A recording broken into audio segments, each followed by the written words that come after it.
The Secret Garden. Frances Hodgson Burnett. Previously, on The Secret Garden. As rain fell for days over Misselthwaite, Mary and Colin grew unexpectedly close. They talked of gardens, of magic, of Dickon, and Colin, once certain he would die, began to imagine living instead. Now the rain has stopped. Spring sunlight fills the manor halls, and before anyone else awakens, Mary slips outside, running straight toward the secret garden, where the first green signs of life are waiting. "It is all different already," she said. "The grass is greener and things are sticking up everywhere and things are uncurling and green. Buds of leaves are showing. This afternoon I am sure Dickon will come." The long warm rain had done strange things to the herbaceous beds which bordered the walk by the lower wall. There were things sprouting and pushing out from the roots of clumps of plants, and there were actually here and there glimpses of royal purple and yellow unfurling among the stems of crocuses. 6 months before Mistress Mary would not have seen how the world was waking up, but now she missed nothing. When she had reached the place where the door hid itself under the ivy, she was startled by a curious loud sound. It was the caw-caw of a crow, and it came from the top of the wall. And when she looked up, there sat a big glossy plumaged blue-black bird, looking down at her very wisely. Indeed, she had never seen a crow so close before, and he made her a little nervous, but the next moment he spread his wings and flapped away across the garden. She hoped he was not going to stay inside, and she pushed the door open wondering if he would. When she got fairly into the garden she saw that he probably did intend to stay because he had alighted on a dwarf apple tree, and under the apple tree was lying a little reddish animal with a bushy tail, and both of them were watching the stooping body and rust-red head of Dickon, who was kneeling on the grass working hard. Mary flew across the grass to him. "Oh, Dickon, Dickon," she cried out. "How could you get here so early? How could you? The sun has only just got up." He got up himself, laughing and glowing, and tousled his eyes like a bit of the sky. He said. "I was up long before him. How could I have stayed abed? The world's all fair begun again this morning. It has. And it's workin'.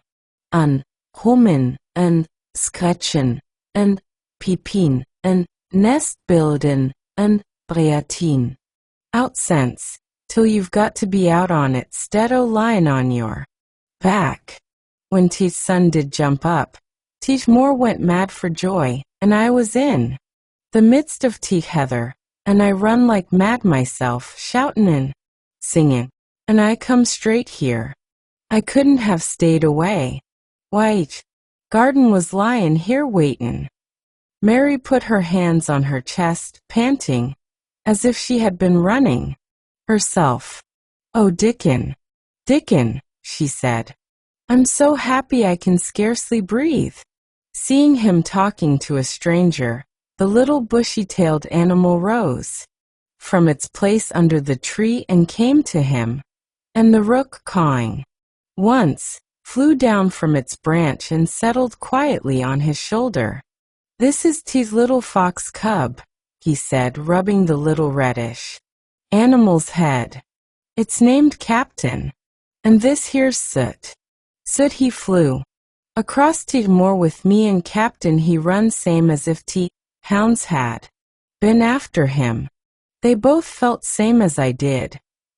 Neither of the creatures looked as if he were the least afraid of Mary. When Dickon began to walk about, Soot stayed on his shoulder, and Captain trotted quietly close to his side.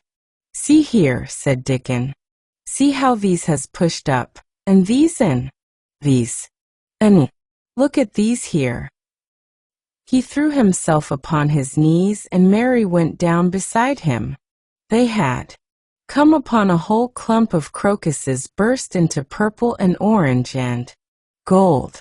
Mary bent her face down and kissed them. "You never kiss a person in that way," she said when she lifted her head. "Flowers are so different." He looked puzzled but smiled. He said. "I've kissed Mother many a time that way when I come in from teach more after a day's roamin', and she stood there at teach door in teach son, lookin' so glad and comfortable." They ran from one part of the garden to another, and found so many wonders that they were obliged to remind themselves that they must whisper or speak low. He showed her swelling leaf buds on rose branches, which had seemed dead. He showed her 10,000 new green points pushing through the mold. They put their eager young noses close to the earth and sniffed its warm springtime breathing. They dug and pulled and laughed low with rapture until Mistress Mary's hair was as tumbled as Dickon's and her cheeks were almost as poppy red as his. There was every joy on earth in the secret garden that morning, and in the midst of them came a delight more delightful than all, because it was more wonderful. Swiftly something flew across the wall and darted through the trees to a close-grown corner, a little flare of red-breasted bird with something hanging from its beak. Dickon stood quite still and put his hand on Mary almost as if they had suddenly found themselves laughing in a church. "We mun not stir," he whispered in broad Yorkshire. "We mun not scarce breathe. I knowed he was mate huntin' when I seed him last. It's been Weatherstaff's robin. He's buildin' his nest. He'll stay here if us don't flight him." They settled down softly upon the grass and sat there without moving. "Us mustn't seem as if us was watchin' him too close," said Dickon. "He'd be out with us for good if he got to notion us was interferin'. Now, he'll be a good bit different till all this is over. He's settin' up housekeepin'. He'll be shyer and readier to take things ill. He's got no time for visitin' and gossipin'. Us must keep still a bit and try to look as if us was grass and trees and bushes. Then when he's got used to seein' us I'll chirp a bit and he'll know us'll not be in his way." Mistress Mary was not at all sure that she knew, as Dickon seemed to, how to try to look like grass and trees and bushes, but he had said the queer thing as if it were the simplest and most natural thing in the world, and she felt it must be quite easy to him, and indeed she watched him for a few minutes carefully, wondering if it was possible for him to quietly turn green and put out branches and leaves. But he only sat wonderfully still, and when he spoke dropped his voice to such a softness that it was curious that she could hear him, but she could. "It's part o' teach springtime this nest buildin' is," he said. "I warrant it's been goin' on in teach same way every year since tea world was begun.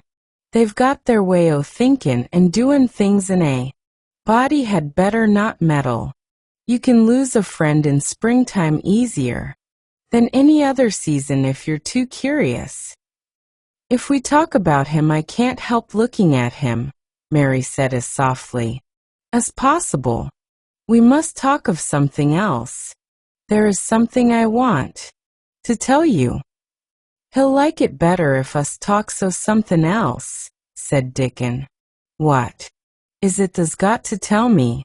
"Well, do you know about Colin?" she whispered. He turned his head to look at her. "What does thee know about him?" he asked. "I've seen him.